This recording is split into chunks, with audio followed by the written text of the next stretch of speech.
Major issue journalists and the press have given me very little support on, and it's the population and endless growth issue. In fact, I consider I've failed on this issue, and until I got invited to this very welcome gathering, I thought it's a waste of time putting energy into it. It's interesting, during my business career, which started in 1969, my customers in effect have doubled. I don't own Dick Smith Electronics anymore, but it does $1.6 billion turnover. Started with a $610 investment back in 1969. So I've benefited from growth more than others. My fortune hasn't gone quite up as much, but I've done quite well. And most of that's come because you'd have to be a real mug as a capitalist if you can't make money when the population doubles. But I now have grandchildren, and it's created some unease. My little granddaughter, Charlie Brown, is 5. I was a free-range kid, and I was always told that each generation will be better off. My dad was a salesman, Mum was a homemaker or housewife. They could pay off a house on Sydney's North Shore with a backyard. All the kids had backyards. But when you look at what's happening now, young couples, normally both of them have to work, and quite often they can only afford a unit in a high-rise. In fact, we've gone from free-range kids to kids that are like termites. I notice they're now building 80-storey units at Parramatta to try and hold Sydney's population, which is to go from 4 million to 8 million. Now, Kevin Rudd, who was mentioned before, talked about a big Australia of 36 million. In fact, even in today's growth rates, we're looking forward to going to, or against, I would say, to about 80 to 100 million by the end of the century if we keep growing. And it's interesting because I think actually we could hold 100 million in this country. It'd be great for wealthy people because they have more customers, but for most Australians it's worse. The cake is a certain size, mainly coming from our mineral reserves and our primary production from farming, and double the population. I believe everyone's worth half as much. Now, some people would say, oh no, but you've got more workers. Well, yes, if we're making little bits and pieces in factories, that might be so. But in the modern world with automation, that's unlikely. Now, it's interesting, I didn't want my little granddaughter at the end of this century, when she's still likely to be alive, to say that Dick Smith, my grandfather, he was supposed to be a person of influence.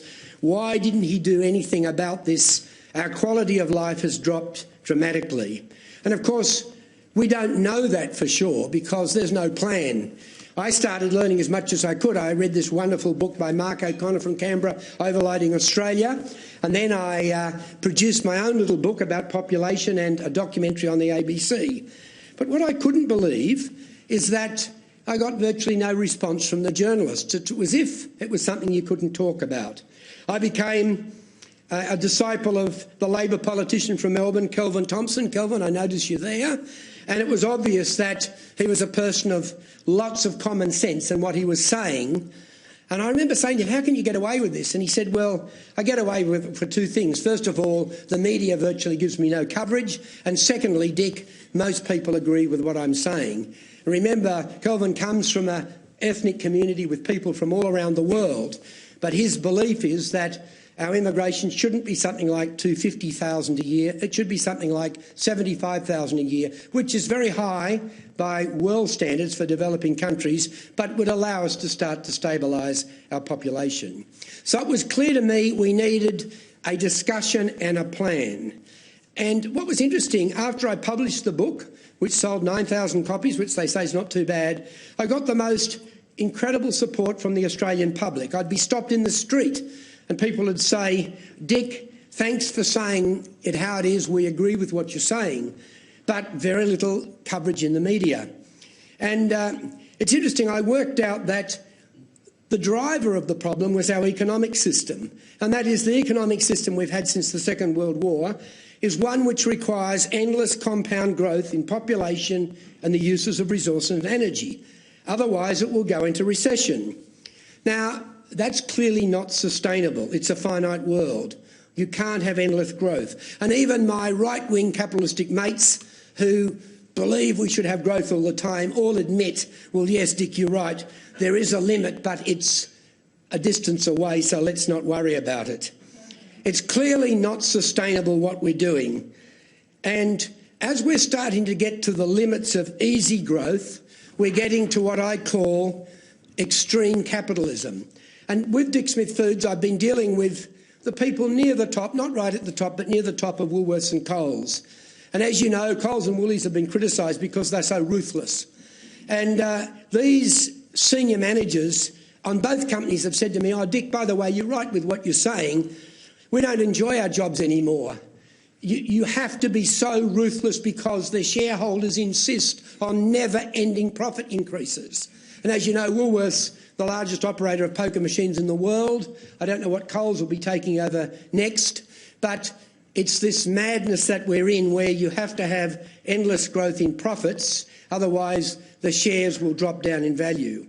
So they took me aside and they told me this, and lots of other people agreed that it was a very important point. I read this fantastic book by Prince Charles on harmony, and he says exactly what I've been saying and Kelvin Thompson has been saying. Harmony, he says, basically you have to live in balance. And to me, here he is, the future King of England, who is saying these things quite openly, but getting virtually no coverage in the media. And I also produced a magazine. It was called Dick Smith's Magazine of Forbidden Ideas. 2.4 million copies. I put it in virtually all the media around Australia.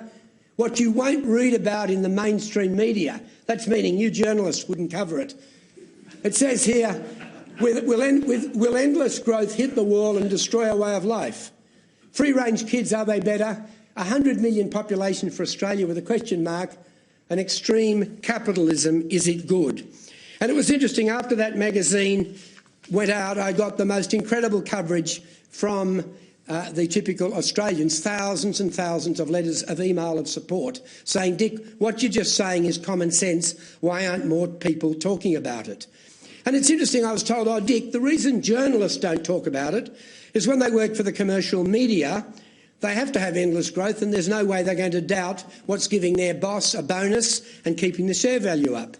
But I found that that clearly wasn't so, because the ABC, and I'm talking particularly about news and current affairs, they seem to be the greatest growth spruikers, and there obviously is not any pressure on profit growth there. And it was interesting, I launched the Wilberforce Award, which is $1 million to go to a young person somewhere in the world, under 30, who becomes famous in mentioning and making clear that we can't have perpetual growth. And the ABC news journalist was sent to the launch. I had $1 million in cash, and I had 5 beautiful blonde bombshells, because Richard Branson used to come here and launch anything from a shop to a credit card, and he always had 4 beautiful blonde bombshells, and it was always on the media, including the ABC. So I thought, I'll have 5. So I had 5 beautiful blonde bombshells. It made no difference. In fact, the ABC journalist who'd been sent with the film crew asked me 3 questions about racism. And I said, it's nothing to do with racism. This growth issue is a world problem. It covers every creed, religion, colour of skin. If you're going to go from 7 billion to 10 people on this earth, as we need to because we have to have perpetual growth, it's not possible to have 10 billion people with a reasonable standard of living, who are well-fed, who can be kept warm. And it was interesting that night, because she couldn't link it to racism, nothing appeared. And then I wrote to Tony Jones of Q&A and said, "Why don't you cover the growth issue?" And he actually came back and said, "I take your point, Dick.